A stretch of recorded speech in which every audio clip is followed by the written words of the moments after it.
desde que Jesús viene a rescatar a su pueblo de Egipto, para esto, Egipto representa para el pueblo de Dios, la palabra Egipto para los hebreos era dos opresores, la carne y el mundo. ¿Qué tenía Dios que hacer? Liberar a su pueblo de todo ese tipo de opresiones. Y una vez que lo libera, la diferencia entre el pueblo hebreo y el resto de los pueblos de la tierra, recuerden que ahora nosotros somos injertados en ese pueblo. La diferencia es que el pueblo hebreo tenía un solo Dios. Oye Israel, el Señor nuestro Dios, el Señor uno es. Ok, pero Dios al liberar a su pueblo, ahora quería tener ya una intimidad con Él. Dice, ahora yo soy tu Dios, fuerte, celoso, dice, y a mí solo me servirás. Ok, entonces, cuando Dios quiere manifestarse al hombre, tenía que hacerlo de una manera, en ese tiempo, natural, porque todavía no estaba el Espíritu Santo aquí. Venían visitaciones sobre los profetas, sobre los reyes, sobre los sacerdotes. Bueno, en ese tiempo ni sacerdotes había nada más ciertas visitaciones, pero ahora Dios quería morar en su pueblo, en medio de su pueblo, pero desgraciadamente como no estaba la revelación espiritual, tenía que hacerlo de una manera física. ¿Cómo? Dice, procurándose él una casa. Y aquí vamos a ver esto. Dice la Escritura en Éxodo 25, versículos 8 y 9. Ya que los liberó, ya que los sacó, dice, ahora yo quiero habitar con ustedes. Y les dice a su pueblo,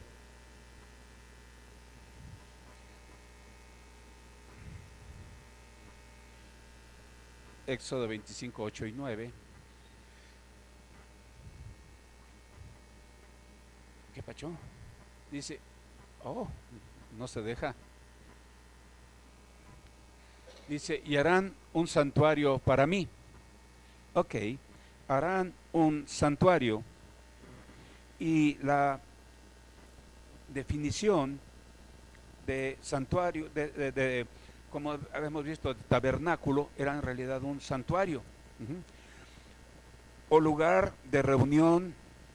Santuario quiere decir un lugar de reunión de Dios con su pueblo. Entonces harán un santuario y habitaré en medio de ellos. Ahora, fíjense cómo Dios ahora propone, voy a estar en medio. Cuando una persona está en el centro, se vuelve el eje de todo lo que lo rodea. Entonces dice, y habitaré en medio de ellos conforme a todo lo que yo te muestre. El diseño del tabernáculo y el diseño de todos sus utensilios, así lo vas a hacer. ¿Qué estaba haciendo el Señor con Moisés? Le estaba dando la muestra. Me vas a hacer esto, porque es una figura de lo que existía en el cielo. Y después vamos a ver, es que esto es tan extenso, tan precioso. Yo creo que hablar de tabernáculo y llegar a la profundidad de él son como 20 clases de 2 horas. Ahorita vamos a ver una chiquita, esto es su introducción nada más. Entonces, ese tabernáculo, vamos ahí mismo en Éxodo 25, versículo 40. Ya vimos cómo el Señor le estaba mostrando a Moisés el diseño de lo que él quería que construyeran. El mismo tabernáculo después a la larga se volvió el templo de Salomón, exactamente igual, con los mismos utensilios. Éxodo 25, 40.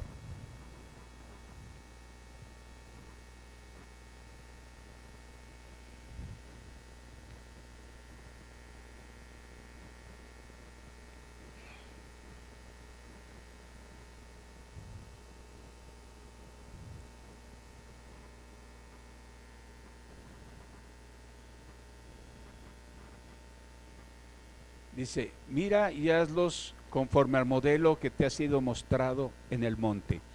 Recuerdan que Moisés, en el llamado que recibió, en la zarza ardiendo, en todo eso, cuando él subía a la presencia, Dios traía revelaciones a él y le decía, mira, quiero que me hagas un tabernáculo. que me hagas un lugar de reunión con mi pueblo. Yo te voy a mostrar el diseño, es un diseño espiritual, es un diseño que va a ser figura de la redención del hombre, una figura de la redención del hombre. ¿Quién nos redimió? Entonces en el tabernáculo todo habla de Jesús, del Redentor. Y en Apocalipsis, fíjense, en Apocalipsis 21:3,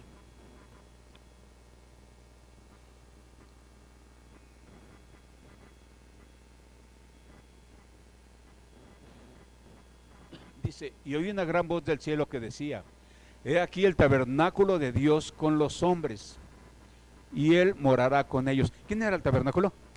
Jesús. He aquí ahora está el tabernáculo de Dios, que es Jesús, está con nosotros, y Él morará con ellos, y ellos serán su pueblo, y Dios mismo estará con ellos como su Dios. Ay, papá, esto se va a poner bonito. Ay, gracias, porque sí me separó. Ok, ahora vamos a empezar a ver, hay un video que yo quiero que empecemos a analizarlo, porque no hay nada como, dicen que una imagen habla más que 1000 palabras, ¿no? Entonces vamos a ver este video. Venga. Cuando yo te diga te detienes, hija, lo detienes. Estate ahí lista, porque vamos a estar dando explicaciones.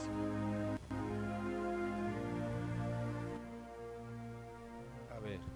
Jehová habló a Moisés, diciendo: Di a los hijos de Israel que de forma voluntaria tomen para mí ofrenda.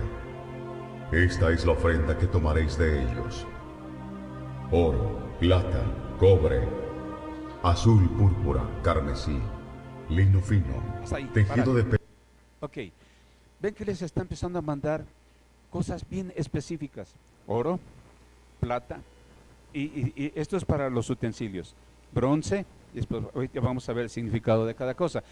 Y empieza a decirles, me traerán, y ven cómo representaron todo con telas: azul, púrpura, carmesí y lino fino. Ok, el azul, el púrpura y el carmesí son dos variedades de un rojo, ¿verdad? El azul representa el origen celestial de nuestro precioso Señor Jesucristo.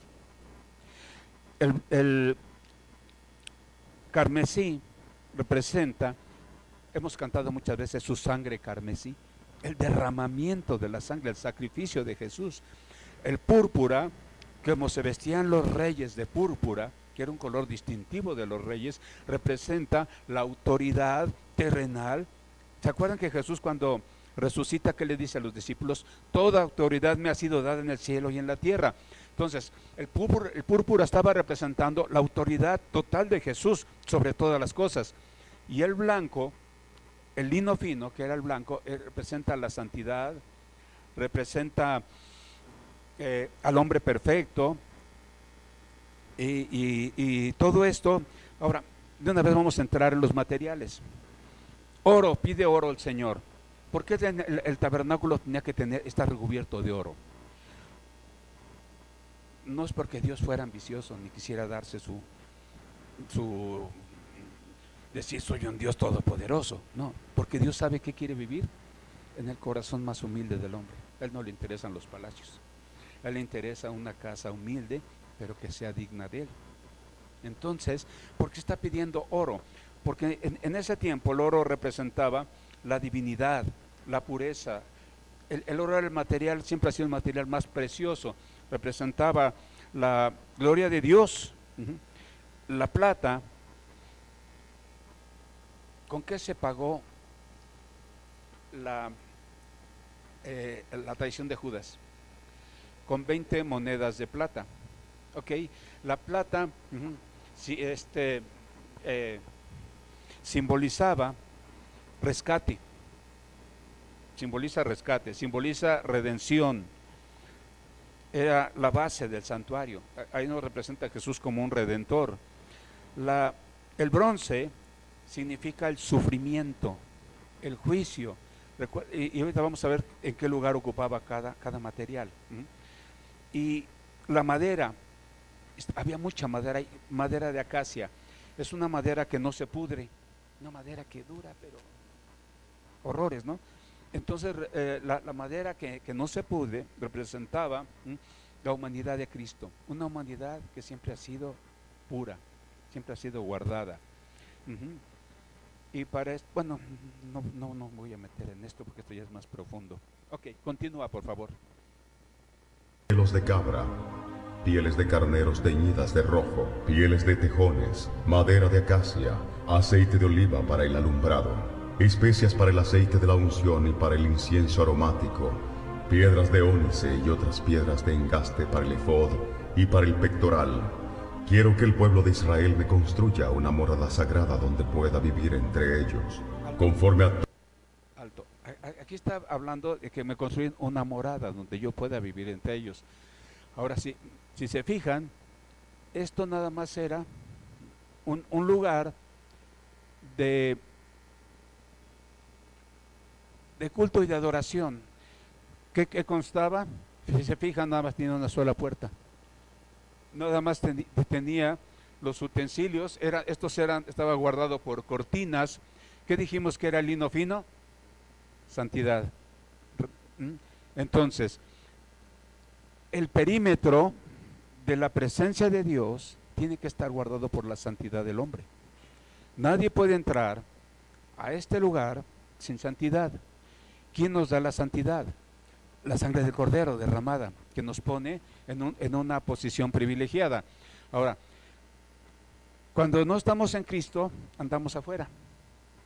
Para entrar a Cristo, fíjense, para entrar a ese lugar, dice Juan, bueno, no me borres esto, mejor búsquenlo ustedes. Juan 10:9. El Evangelio de Juan, capítulo 10, versículo 9.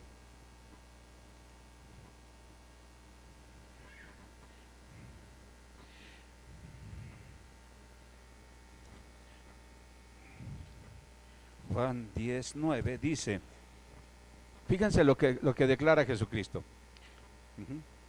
Yo soy la puerta, el que por mí entrare será salvo, y entrará y saldrá y hallará pastos. ¿Qué es Jesús? La puerta. Ok, entonces para entrar por aquí, si se fijan, había 4 columnas. 4 columnas en esta puerta. Ahora, ¿qué representaban las 4 columnas? Fíjense, si esta es la presencia de Dios, ¿cómo conocer la presencia de Dios? Representaban los 4 evangelios, Mateo, Marcos, Lucas y Juan. Entonces, para entrar por la puerta, estaban una cortina, aquí la pusieron, porque aquí no debía estar este hueco, debía estar parejo, ¿no? Pero bueno, la ejemplificaron aquí así. Pero aquí encontramos 4 colores, los 4 colores. La tela entretejida que me habla, que Jesús como la puerta, que es su santidad, su poder, ¿cómo se llama? Su origen celestial, su santidad, su reinado terrenal y su sacrificio. Para entrar al santuario no puedes entrar si no es por Jesús. ¿Qué dice la Escritura? Que el ladrón no viene sino para hurtar, matar, y dice que todo aquel que no entra por la puerta es un ladrón. Quieren robar una bendición que no les corresponde. Nosotros entramos por la puerta que es Jesucristo. Ok, ya que entramos por la puerta nos vamos a encontrar varias cosas. Aquí tenemos el altar de bronce, que es donde se quemaba el sacrificio, la fuente de bronce, que es donde había agua para el lavamiento, y después ya entrábamos a lo que era en realidad la presencia, el lugar santo y hasta el fondo el lugar santísimo, también con una sola puerta. Y vamos a ver ahorita un poquito más adelante su significado, ¿no? Entonces, continuamos, hija. Todo lo que yo te muestre, el diseño del tabernáculo y el diseño de todos sus utensilios, así lo haréis. Ahí está representando el lugar santo, el cuarto donde estaba el lugar santo y el lugar santo. Y harás para el tabernáculo tablas de madera de acacia. La Madera de longitud de acacia. cada tabla será de 4 metros 45 centímetros de alto por 67 de ancho. 2 espigas tendrá cada tabla para unirlas una con la otra. Conforme a todo lo que yo te muestre, así lo haréis. 20 tablas al lado sur del tabernáculo. Estas han de caber en 40 basas de plata debajo de cada tabla, 2 basas debajo de cada tabla. Al lado norte también habrá 20 tablas, con sus 40 basas de plata, 2 basas debajo de cada tabla. Y para el lado posterior del tabernáculo hará 6 tablas. Harás además 2 tablas para las esquinas del tabernáculo en los 2 ángulos posteriores, las cuales se unirán desde abajo, y asimismo se juntarán por su alto con un gozne.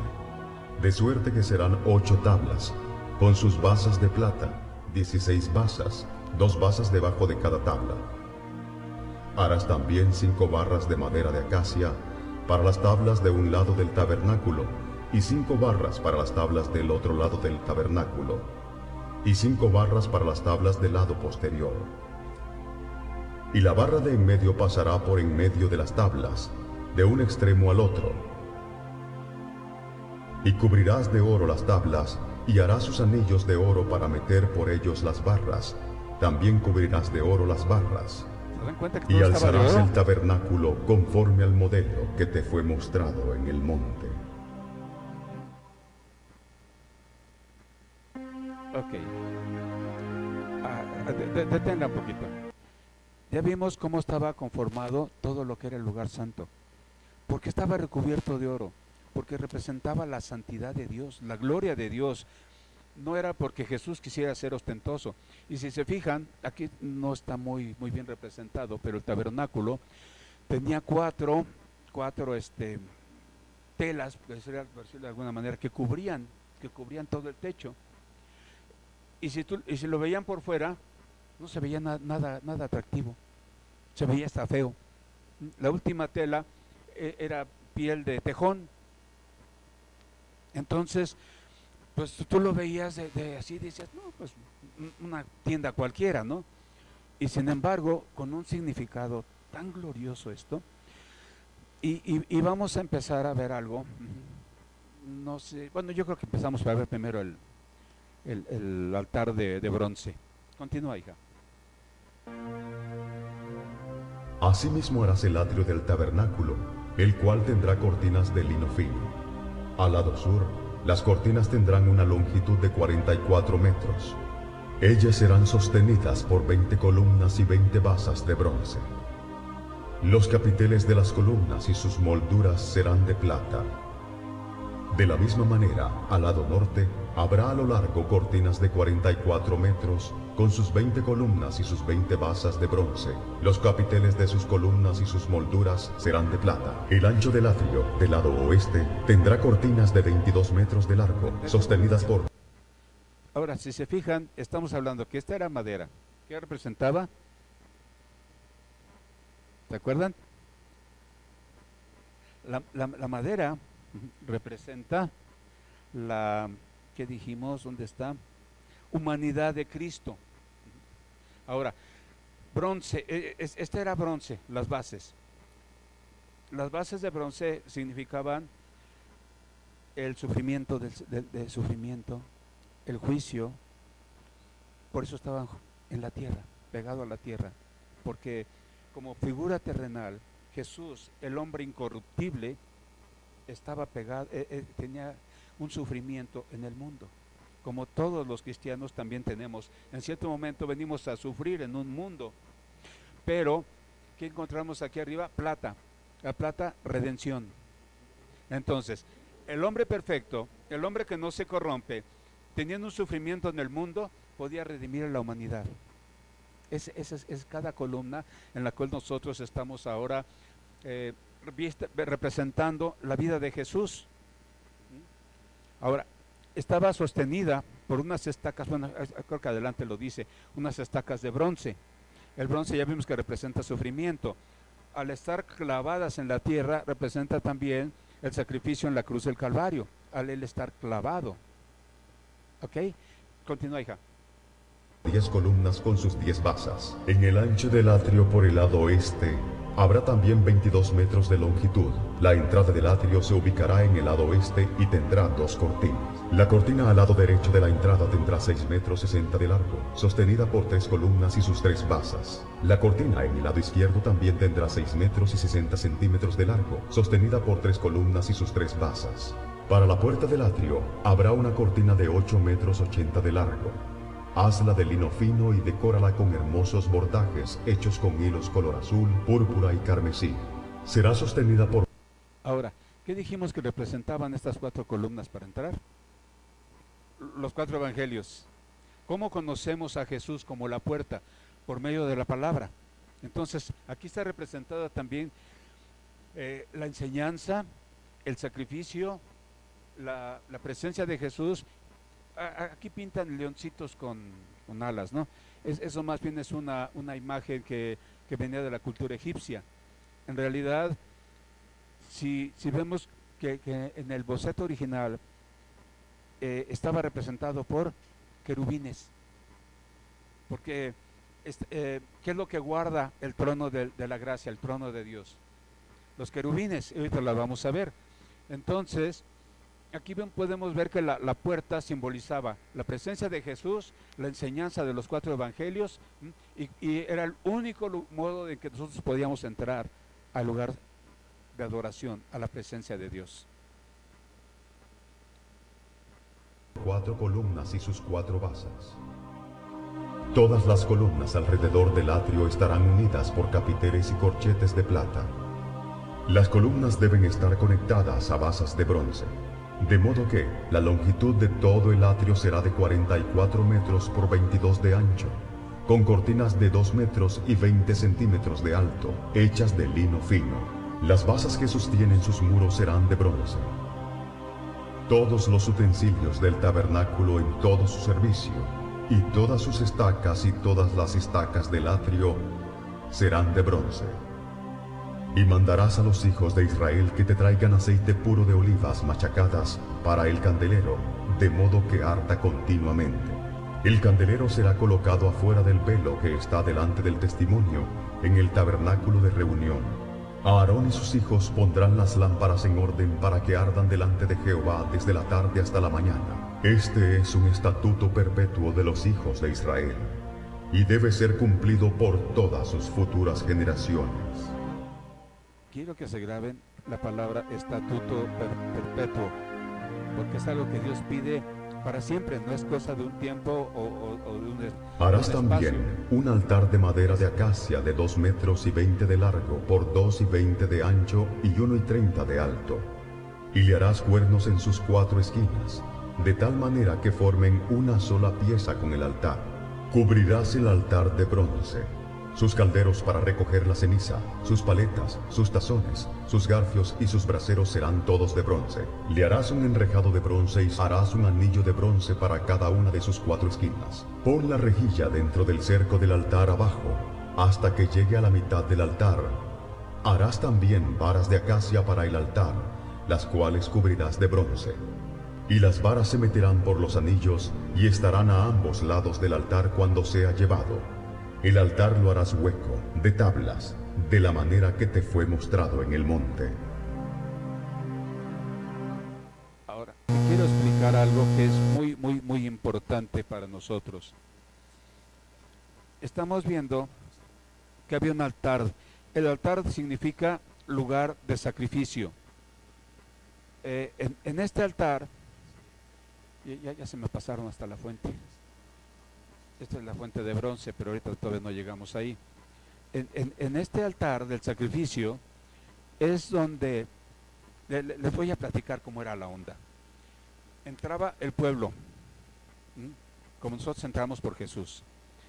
Iba a ofrecer un sacrificio de paz. ¿Qué es lo que nosotros hacemos cuando hoy venimos el domingo y oramos con Él? Traemos nuestro corazón. Es un sacrificio de paz. Pero como en ese tiempo el pueblo no conocía, no tenía noción de eso, lo que pasaba es que tenía que llevar una ofrenda. ¿Cuál era la ofrenda por tu pecado? La ofrenda era un cordero que tenía que ser limpio, perfecto. El cordero es el animal más manso del mundo.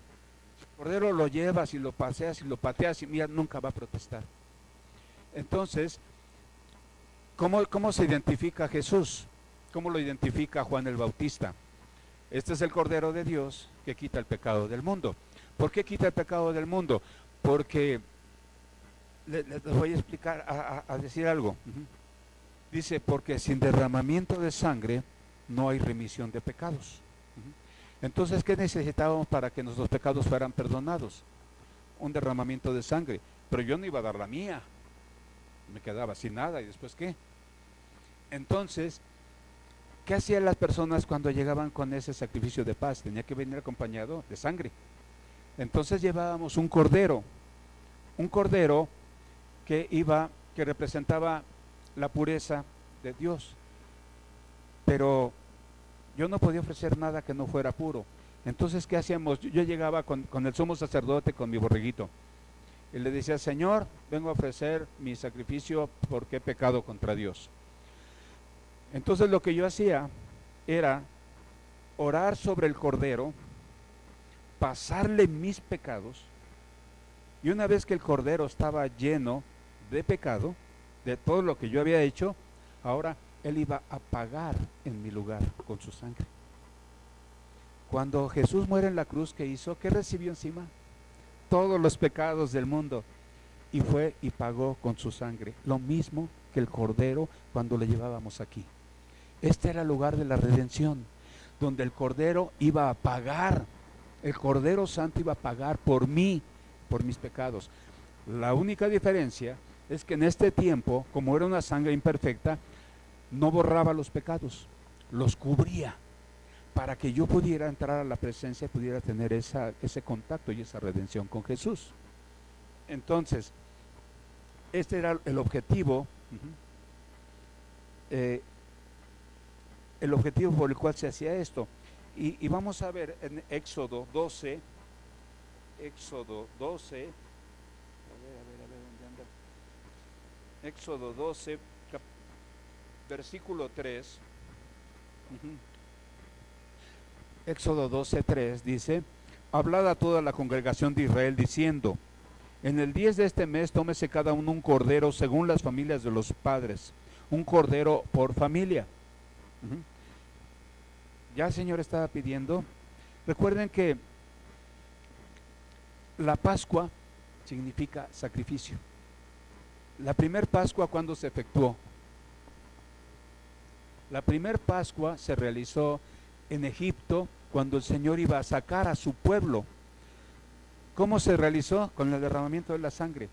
¿Se acuerdan que Dios trajo plagas sobre Egipto? Entonces, en la última plaga, ya venía ahora la muerte. Venía el espíritu de muerte. Pero Dios, dice Jesús, yo vine para que tengan vida y vida en abundancia. Yo no puedo permitir la muerte sobre ustedes. Pues vamos a celebrar una Pascua, o sea, el sacrificio anticipado del Cordero para que el pueblo no muriera. Entonces, en cada hogar tomaron cada quien un cordero, y aquí nos dice, tomará cada familia un cordero. En el versículo 5 dice, el animal será sin defecto, macho de 1 año, lo tomaréis de las ovejas o de las cabras. Y lo guardaréis hasta el día 14 de este mes y lo inmolará. Inmolará quiere decir y lo sacrificará. Y lo inmolará toda la congregación del pueblo de Israel entre las 2 tardes. Y tomará de la sangre y la pondrán en los postes y en el dintel de las casas en que lo han de comer. La sangre, una vez que era inmolado el animal, tomaban la sangre y la untaban en los dinteles de las puertas. Y el simbolismo es que ahí ya no podía tocar la muerte. Ahora, vamos a pasar un poquito más a esta fecha. Somos templo de Dios. ¿Qué hay en nuestros dinteles? La sangre. ¿Por qué el diablo no te puede tocar? Porque como casa de Dios tienes la señal de la sangre derramada en el Calvario y ya el diablo no puede nada contra ti. Ese es otro de los simbolismos que estamos hablando. Ahora, versículos 13 y 14 habla, y la sangre les será por señal en las casas donde ustedes están, y dice Señor, y veré la sangre, y veré la sangre, y pasaré de ustedes, y no habrá en ustedes plaga de mortandad cuando hiera la tierra de Egipto. Cuando el Señor va a traer juicio, incluso para estos tiempos, hay una promesa preciosa en Apocalipsis,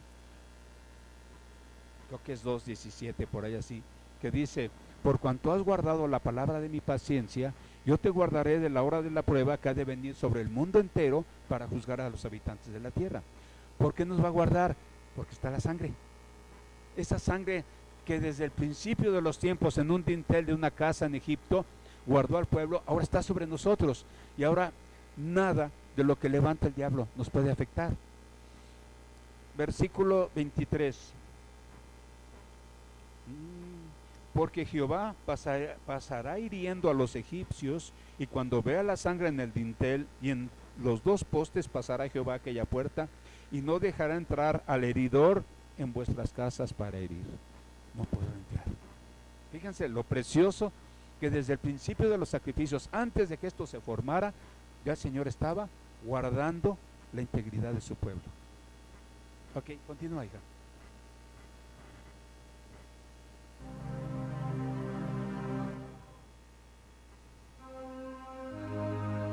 ¿Qué hace la sangre? Te libra de la muerte. Y Jehová le dijo a Moisés: harás también una fuente de bronce, con su base de bronce, y la colocarás entre el tabernáculo de reunión y el altar, y pondrás en ella agua. Y de ella se lavarán a Aarón y sus hijos las manos y los pies, cada vez que entren en el tabernáculo de reunión, y cuando se acerquen al altar para ministrar, para quemar la ofrenda encendida para Jehová. Siempre se lavarán con agua antes de ministrar, para que no mueran. Ok, siempre. Ahora recordemos que cuando la palabra dice que por tu interior correrán ríos de agua viva, el agua que está simbolizando al Espíritu Santo. Entonces, ahora fíjense, entramos al tabernáculo, entramos al atrio, ya fue pagado el precio, ya soy libre. ¿Qué es lo siguiente, el siguiente paso que yo doy? Me encuentro con la fuente de bronce, que representa la figura del Espíritu Santo. Si se fijan, ya entramos, ya se pagó el precio, ahora empiezo a recibir los beneficios, y muchas veces hablamos ya como cristianos, empezamos a recibir el bautizo del Espíritu Santo, el lavamiento, empezamos a encontrarnos con esa agua, y dice, y te lavarás, ¿qué? Las manos y los pies.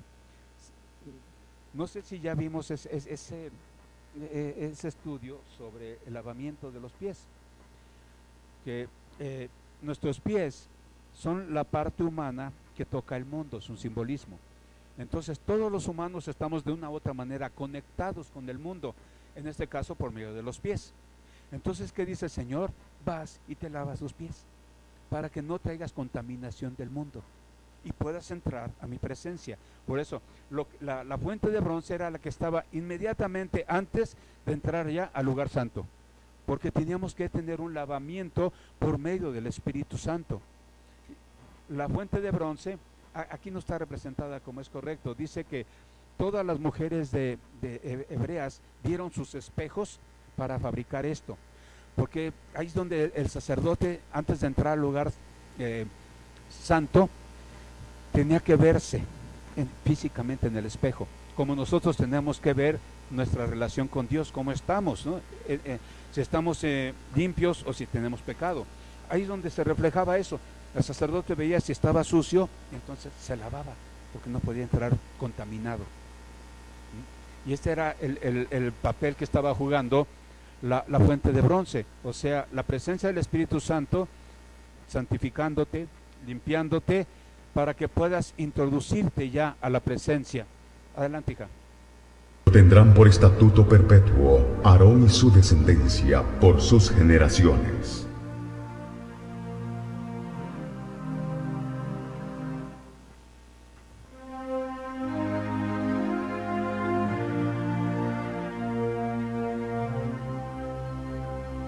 Harás una mesa de madera de acacia, de 88 centímetros de largo, por 44 de ancho y 66 de alto. Cúbrela de oro puro, y le harás una cornisa de oro alrededor. Le harás también una moldura alrededor, de 8 centímetros de anchura, y harás a la moldura una cornisa de oro alrededor. Y le harás 4 anillos de oro, y los pondrás en las 4 esquinas de las patas. Estos anillos servirán de soporte de las varas que llevan la mesa. Harás las varas de madera de acacia, y las cubrirás de oro. Harás también de oro fino sus platos, sus cucharas, sus cubiertas y sus tazones con que se libará. Y pondrás sobre la mesa. Ok, esta es una representación de lo que era la mesa de los panes de la proposición. Ok, ahora, estamos hablando de que todo es de oro, porque no debe de haber ningún tipo de contaminación. Estamos en la presencia de Dios. Y esto, lógico, aquí lo representan como de panadería, ¿no? Como de los que meten al horno. No creo que haya sido así, porque no habla nada de esto. Pero bueno, la idea es que está representando la mesa donde había panes. ¿Y qué simboliza el pan? La palabra. Jesús dijo, yo soy el pan de vida. Aquí hay algo muy especial, ¿no? Fíjense, muchos de estos utensilios, ¿por qué creen que tenían estas varas? Porque nadie debía de tocarlos, por la presencia de Dios que estaba ahí. Ahora, la mesa de los panes, incluso fíjense, hay algo muy curioso. En los panes, según el pueblo hebreo, hacían sus panes sin levadura, ¿verdad? Porque dicen que un poquito de levadura podía contaminar todo, eran panes limpios. Bueno, en el pueblo hebreo, cuando fabricaban estos panes, de una u otra manera siempre los hacían como con hoyitos. Así como los cocoles llevan su ajonjolí, estos les hacían hoyitos. ¿Qué representaba?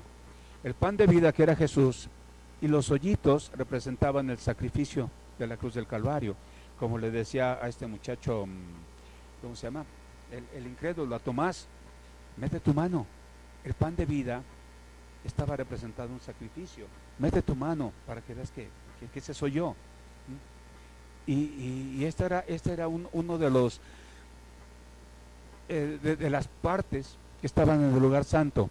Había tres cosas en el lugar santo: la mesa de los panes, ahorita vamos a pasar el candelero y vamos a pasar el altar del incienso. Esta parte ahorita nos representa a Jesús como nuestro sustento. Entramos al lugar santo y no nos vamos a sustentar de otra cosa. ¿Qué va a nutrir nuestra vida? Jesucristo. Vale. Mesa el pan de la proposición delante de mí continuamente.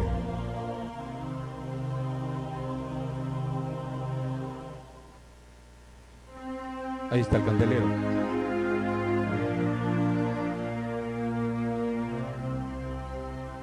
Harás un candelero de oro puro, labrado a martillo.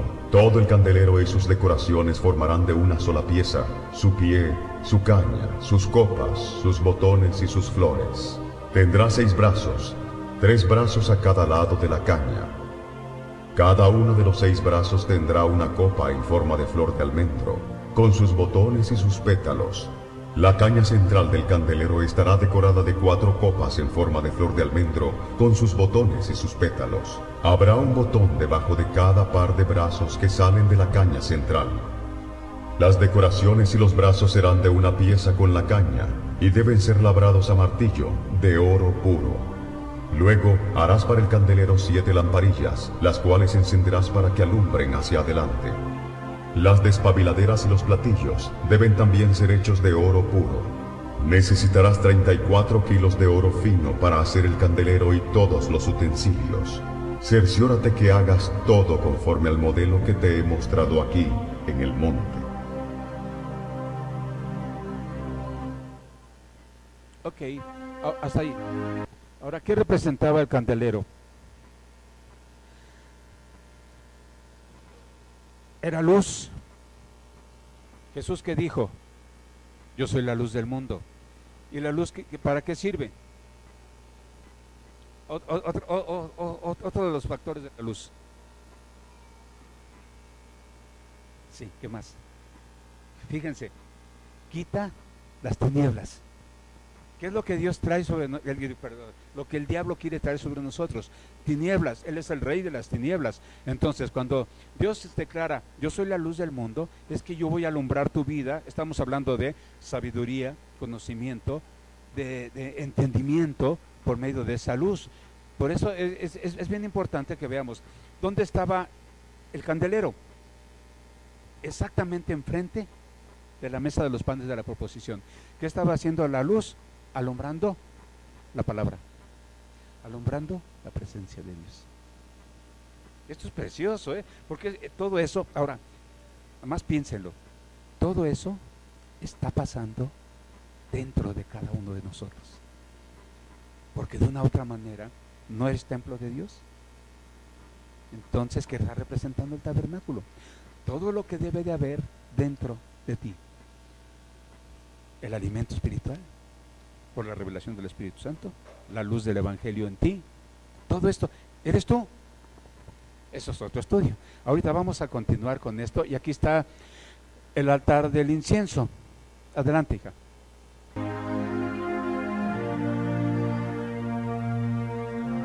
Era la tercera parte, la tercera. Harás asimismo cosa un que altar de estaba en el madera lugar de acacia para quemar el incienso.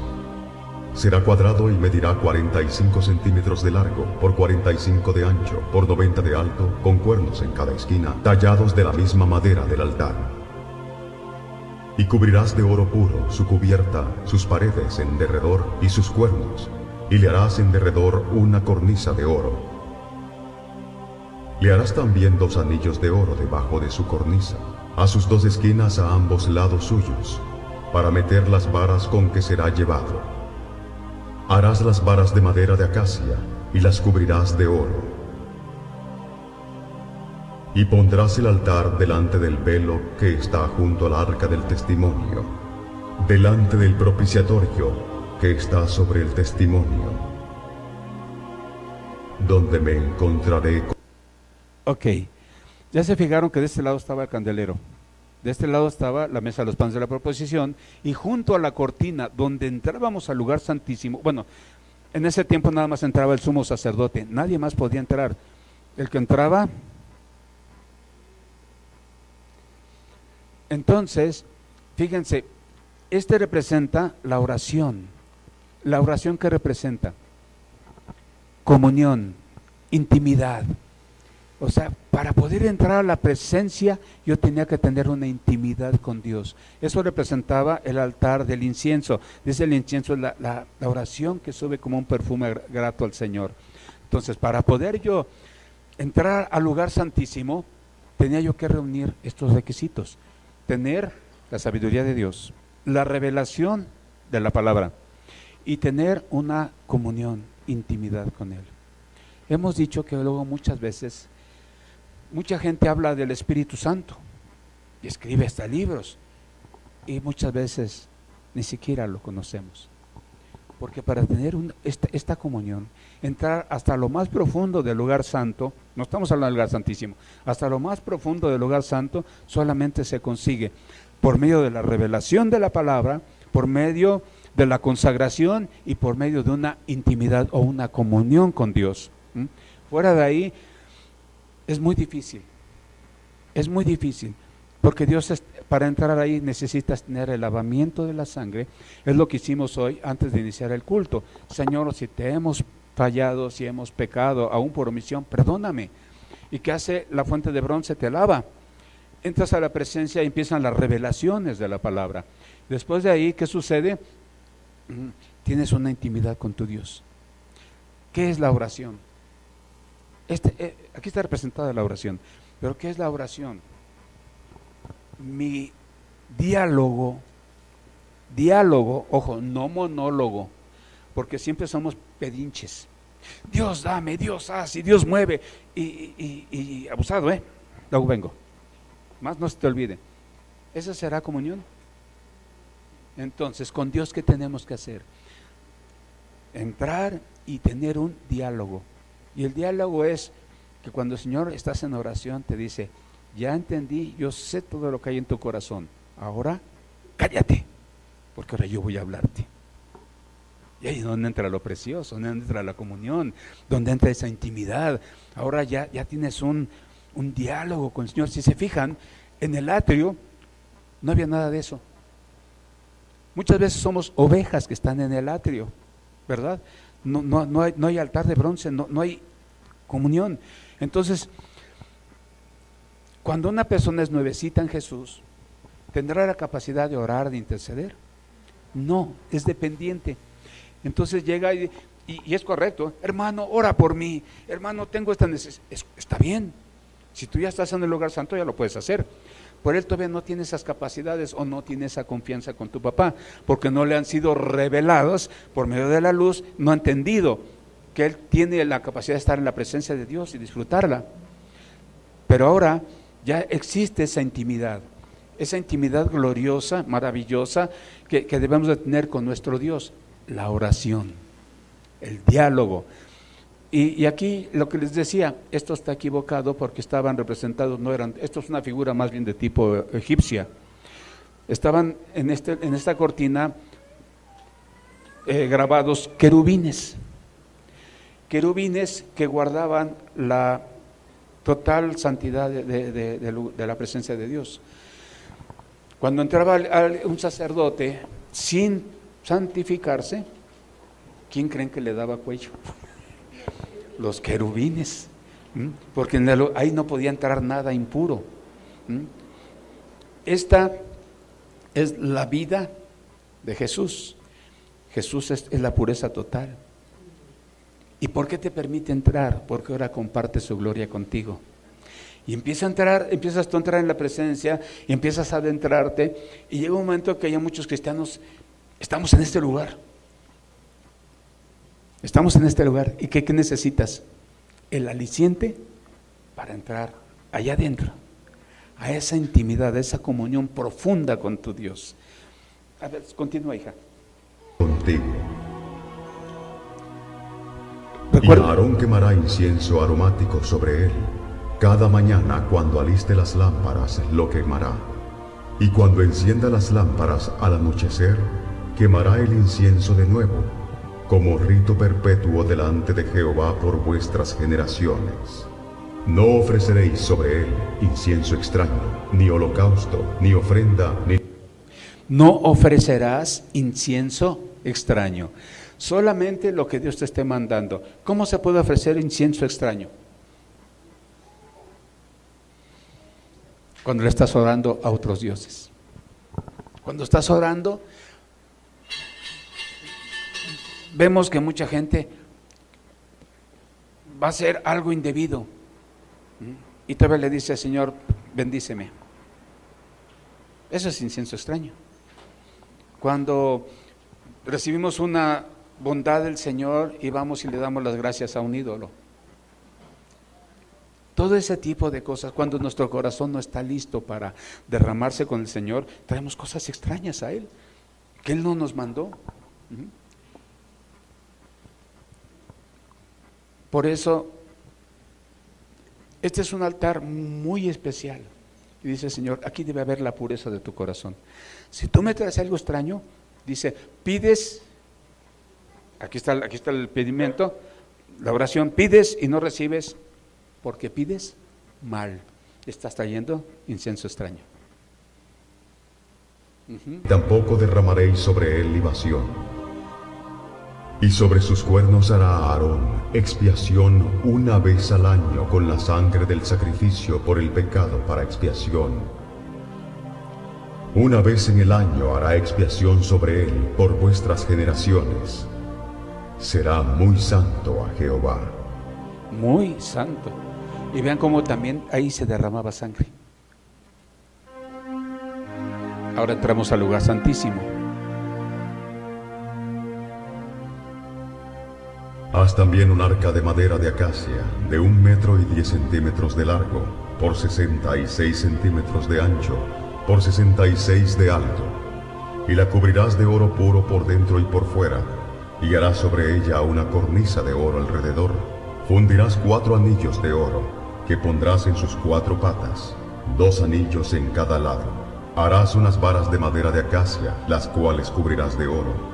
Y meterás las varas por los anillos a los lados del arca, para llevar el arca con ellas. Estas varas nunca deberán quitarse de los anillos, deben dejarse allí permanentemente. Cuando se termine el arca, pondrás dentro de ella las tablas de piedra inscritas con las cláusulas del testimonio que te daré. Ok, hasta ahí. Fíjate, está hablando de que esas varas nunca se iban a quitar, porque nadie podía tocar el arca. Nadie podía tocar esto. ¿Se acuerdan de este muchacho? Ay, ¿cómo se llamaba? A ver, José Luis, recuérdame, ¿cómo se llamaba el que tocó el... Urias, creo. Usa. Un día que iban transportando el arca, que se iba a mover el arca, y como él no era levita, no podía ni siquiera tocar estas barras. Y se le ocurrió tocar el arca para evitar que se cayera. No la tocó directamente, la tocó por encima porque venía siempre cubierta. Y al tocarla, cayó muerto. Ahora, fíjense en esto, los sacerdotes, cuando se movía el campamento, esta arca estaba oculta a todas las personas, estaba oculta. Entonces, ¿cómo hacían para transportarla? Agarraban las cortinas y sin ver el arca, y iban con la cortina enfrente y la cubrían. No podían ver la presencia. ¿Qué sucede cuando una persona dice que ve a Dios? Se muere. Por eso Moisés dice que se ponía un velo. Nadie puede ver a Dios. ¿Y qué estaba representado ahí? La presencia misma de Dios. Entonces cuando traían, tenía que ser cubierta para trasladarse. Nadie podía tocarla. Solamente los únicos que podían llevar esta arca, y por medio de estas varas, eran los levitas. Aquel que no fuera levita, se moría. El sumo sacerdote, el sacerdocio genuino, es el único que puede. Bueno. Dos querubines que estaban cara a cara y con sus alas tocaban las alas del de enfrente para hacer un vallado. Y ahí es donde el sumo sacerdote, cuando se hacía la expiación por el pecado del pueblo, que ya vimos, entraban al atrio, inmolaban al cordero, y después ya entraban al lugar santo, derramaban sangre sobre el altar del incienso, para que las oraciones, dice, y Dios por medio de la oración se acuerda de su pueblo. Y después ya entraban al propiciatorio, al lugar santísimo, a ese lugar, y encima del propiciatorio es donde derramaban la sangre. Es cuando Dios aceptaba el sacrificio del cordero. Así como Dios aceptó el sacrificio de su Hijo por la redención de todo el pueblo, en ese tiempo, como nada más era de un animalito, era una sangre más o menos limpia, podía aceptar la redención del pueblo de su pecado. Y entonces era como una ofrenda de paz. Perdónanos nuestros pecados, aquí está el precio. Se pagaba el precio, ahí estaba la sangre derramada, y ahora Dios era propicio al pueblo. Si el sacerdote salía vivo y salía con el gozo, ese año el pueblo de Israel iba a tener unas bendiciones increíbles. Todo le iba a salir bien. Pero si el sacerdote entraba impuro, quiere decir que todo el pueblo estaba en pecado. Y si el sacerdote no salía, ese año al pueblo le iba a ir del asco. Por eso dice que Jesús entró al santuario como la ofrenda, con un único y suficiente sacrificio por la redención de toda la humanidad. Esto es lo precioso de eso. Y fíjense, todo ya estaba simbolizado más de 2000 años antes de Jesús. El sacrificio, la ofrenda, la redención, ya todo estaba ahí. Y bueno, uno lo ve un edificio, hoy está fea la casa por fuera. Por dentro recuerden que era puro oro. Si sacamos la cuenta, por ahí a alguien se le ocurrió sacar la cuenta de cuánto costaría el lugar santo y santísimo. No, hombre, miles de millones de pesos actuales. Por eso, a ver, hija, continúa. Y harás un propiciatorio de oro fino. Ahí está. Su longitud será de 1 metro y 10 centímetros de largo por 66 de ancho. Harás también 2 querubines de oro, labrados a martillo, y los colocarás en los 2 extremos del propiciatorio. Colocarás a un querubín en cada extremo del propiciatorio, de una pieza con él. Y los querubines tendrán sus rostros el uno enfrente del otro, mirando al propiciatorio con sus alas extendidas por encima de él. Coloca dentro del arca las tablas de piedra inscritas con las cláusulas del testimonio que te daré. Luego coloca el propiciatorio encima del arca. Y de allí me declararé a ti, y hablaré contigo de... Fíjense, esto estaba representando, ¿qué estaba pasando aquí? ¿Qué estaban guardando los querubines? La santidad y la gloria de Jesús. Entonces, ¿qué estaba manifestándose aquí? La gloria de Jesús, la gloria de Dios totalmente en toda su plenitud. Dice, y aquí te hablaré. ¿Saben cuál es el problema mucho que tenemos los cristianos? Que nos quedamos en el lugar santo. Y cuando tú un día te atreves a entrar al lugar santísimo y entras a la presencia y lo adoras, porque ahora ya podemos entrar aquí. Ya el velo fue rasgado. Ya podemos entrar aquí. Entras en esa confianza y ahora ¿qué pasa? Y ahí te declararé mi voluntad. Y ya no dices, es que yo creo que Dios, no. Ahora dices, Dios me dijo. Así ha dicho el Señor, porque me lo dijo directamente. Cuando el Señor nos llamó al ministerio, a mi esposa y a mí, llegó un tiempo en que me decía mi esposa, Dios me dijo que es el tiempo. Así que bueno, que me lo diga a mí también. Pues yo soy el interesado, yo soy el sacerdote, ¿no?, de la casa, que me lo diga a mí. Y yo siempre he sido un poquito cabezón. Y luego un día me metí a la oración, y estaba yo adorándolo, y fue cuando el Señor me habló.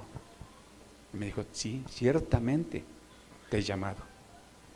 Y se lo dije a tu esposa y ahora te lo digo a ti. Te he llamado para que estés a mi servicio. Pues ya hay que digo. Si antes decía, a lo mejor mi esposa está animada y quiere, pero pues que me hable a mí. ¿Qué tenemos que hacer para que te hable a ti? Entrar aquí. Aquí me declararé a ti. ¿Sabes qué es esto? ¿Qué simboliza este? La mente y el corazón de Jesús para su pueblo. Aquí está su voluntad, aquí está la redención, aquí está todo lo que Dios tiene para su pueblo. Ahí me voy a declarar a ti. ¿Y cómo le hago, pastor? Bien sencillito. Agarras tu corazón, lo pones a los pies de Jesús y dices, Señor, vamos a platicar. Bien difícil, ¿verdad? Pero ¿qué pasa si ya llevo un rato orando y no pasa nada? Ya me aburrí. ¿Te puedes aburrir en la presencia? Ahí debes de encontrarte con el gozo, con el amor, con la paz, con la misma presencia. Y eso solamente es en la oración. Tú agarras tus anhelos y dices, no muelan. Agarras tus pendientes, lo que te está afligiendo, le dices, no muelas ahorita. Agarras tu cuerpecito que luego siempre está en achaques y le dices, no molestes. Ajá. Y entras a la presencia y le dices, ¿qué crees, papito? Vamos a platicar. Y abres tus ojos espirituales y empiezas un diálogo con tu papito. ¿Sabes qué, Señor? Te amo. Hoy no te vengo a pedir nada porque ya sabes lo que hay aquí. Lo conoces mejor que yo. Pero hoy vengo a tener ese diálogo. Te amo, papá. ¿Saben que una vez hubo algo envidiable? Y no lo he vuelto a oír de nadie. Una vez mi esposa se acercó, se recargó en el Señor, empezó a adorarlo y dice, no me lo vas a creer. El Señor me cantó a mí, así como a su amada. Me declaró su amor en una canción. Dije, oye, yo quiero, yo también quiero de eso. ¿Cómo lograrlo? Entra ahí. Ahí está la plenitud de Dios. Fíjense, aquí estaba representado el sumo sacerdote, un hombre privilegiado, Era el único que podía entrar a la presencia y llegar y dice, y derramar aquí el sacrificio, traer su corazón y decirle: Señor, te amo, bendíceme, soy tu pueblo, eres mi papá, eres mi cuidador, eres mi pastor y nada me va a faltar, Señor, pero aquí está la ofrenda, aquí está la sangre que representa que yo doy mi vida por ti, aquí está. ¿Y qué dice el Señor? Aquí me declararé a ti. Y empieza un fluir hacia tu vida, de parte de Dios. Continúa, hija. Propiciatorio, de entre los 2 querubines de oro que están sobre el arca del testimonio. Desde allí te diré mis mandamientos para los hijos de Israel. Desde ahí te voy a hablar. Cuando Jesús murió en la cruz, se rasgó el velo. Al rasgarse el velo, ¿qué sucedió? Se abrieron los cielos. Y ahora todos podemos entrar a ese lugar donde solamente el privilegiado lo hacía, y ahora cualquiera. ¿Cuál es tu pase? La sangre de Cristo. Ya fue derramada por ti. Ahora dice la Escritura: entra confiadamente delante del trono de la gracia. En esa confianza. Oye, Señor, pero híjole, ya la regué, pero tengo problemas acá, tengo esto. ¿Y qué te va a decir el diablo? Ahora, ¿cómo te vas a presentar? ¿No ves cómo estás? Pecador, inmundo, y te va a querer convencer. ¿Y tú qué le dices? La Escritura dice, Dios dice, ¿cómo le contestó Jesús al diablo? Escrito está que puedo entrar confiadamente al trono de la gracia, pero está sucio. Pero ahí está la fuente de bronce, mi comunión con el Espíritu Santo. Y entonces, ¿qué hago? Voy a entrar a tu presencia, Padre, pero sí, ando sucio. Isaías 1 dice: ven y estemos a cuentas. Si tus pecados fueren rojos como la grana, como blanca lana se volverán. Entonces, ¿qué hago? Llego a la presencia. Digo: Señor, vengo sucio, vengo a cuentas contigo, te vengo a pedir perdón por mis pecados. Y dice: entra confiadamente al trono de la gracia y vas a alcanzar misericordia. Ay, misericordioso Señor, gracias porque me permites entrar. Y dice: y gracia, o sea, la plenitud de Dios para la oportuna ayuda. Señor, hay cosas que yo no he podido vencer en mi carne, ayúdame. ¿Qué vas a encontrar ahí? Ayuda. ¿Cuál es el problema del hombre? Que no entramos, llegamos al lugar santo, ahí está la palabra, ahí está la revelación, sí, es correcto, ahí está el altar de incienso, ya puedo platicar con Dios, pero ¿qué necesito para entrar al lugar santísimo? Agarrar al hombre que estorba y quitarlo, y entrar a la presencia. Y se entra confiadamente. Y cuando yo empiece a estar en la presencia, el Señor me estará respondiendo cada una de mis oraciones. Cada uno, dice, antes de que tú ya lo pidas, yo ya lo sé. Antes de que abras tu boquita, ya sé a lo que te refieres. Y es importante que entendamos esto. Hemos perdido intimidad, comunión, hemos perdido tantas cosas por ignorancia. Una de las frases más tremendas del Evangelio: mi pueblo se muere porque le falta conocimiento. Y Jesús dijo: yo traje vida y vida en abundancia, y mi pueblo se está muriendo porque no ha entendido. Y si esto nada más era una figura de lo que es Jesús, ahora ya no contamos con eso. Eso ya quedó atrás. Dice que nunca más se volverá a hacer el tabernáculo, porque ahora el tabernáculo somos nosotros. Ahora tú eres atrio, tú eres lugar santo, tú eres lugar santísimo. Y te lo voy a explicar rápidamente de esta manera. En tu vida, ¿qué sería el atrio? No. Aquí, yo como templo, ¿cuál sería mi atrio? No,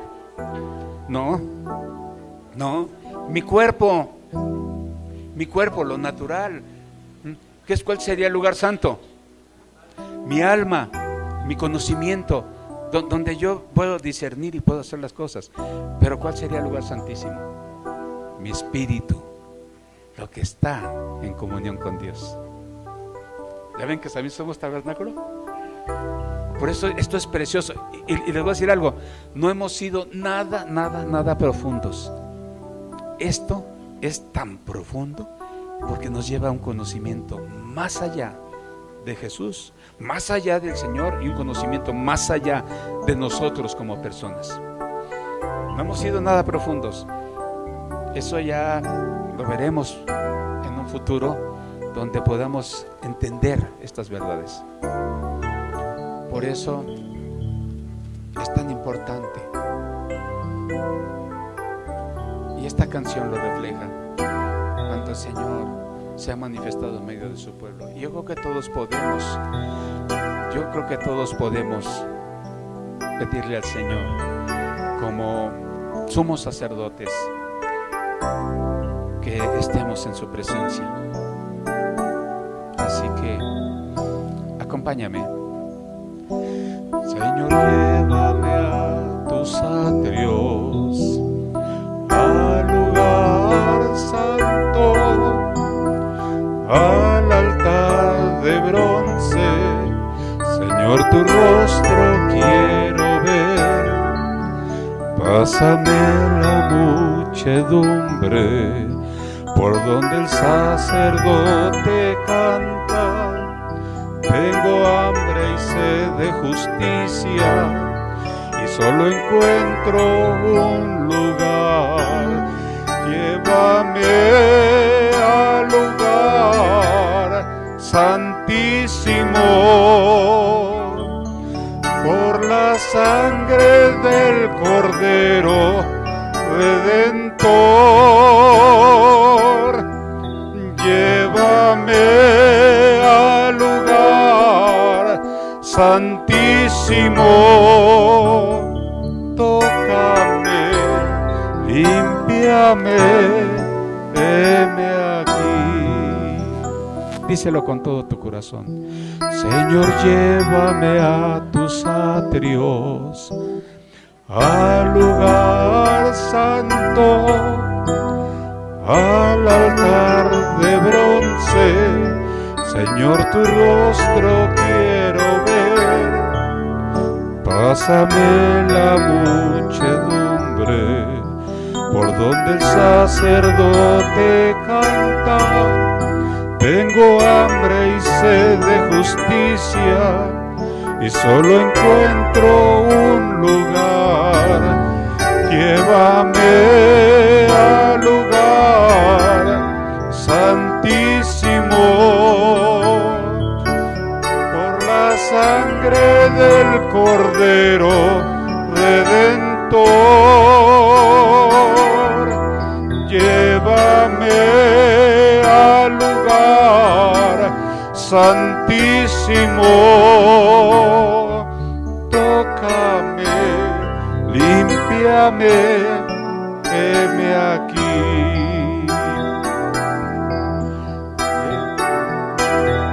Llévanos, Señor, al lugar santísimo. Sí, Señor, por esa sangre maravillosa del Cordero derramada para redención nuestra. Sí, Señor. Llévame al lugar santísimo. Tócame, límpiame, heme aquí. Tócame, límpiame, heme aquí. Tócame, límpiame, heme aquí. Sí, Señor, aquí estamos en tu presencia, Señor. Llévanos a ese lugar santísimo, Señor. Que sea un lugar, Padre, donde permanezcamos por siempre, porque ya no nos saldremos de tu presencia. Ya estaremos viviendo, Señor, de continuo en tus brazos. Estaremos viviendo Colosenses 3:3, porque habéis muerto y vuestra vida está guardada con Cristo en Dios. Tu vida está guardada en lo más íntimo del corazón de tu precioso Señor. Por eso te adoramos, Padre, y te damos gloria y alabanza y reconocimiento, Señor. Eres nuestro Dios y nuestro Rey. Aquí está nuestro corazón a tus pies. Somos real sacerdocio, nación santa, pueblo escogido por Dios, para estar siempre, Señor, en tu presencia. El lugar santísimo ya ha sido expuesto. Ahora tus hijos entran confiadamente a ese trono de la gracia para encontrar misericordia, ayuda y bendición por la sangre preciosa del Cordero inmolado de Jesucristo, nuestro Salvador. Gracias, Papá precioso. A ti, solo a ti, Señor, la honra, la gloria, la adoración, a ti, solo a ti, Señor. Aleluya. Aleluya.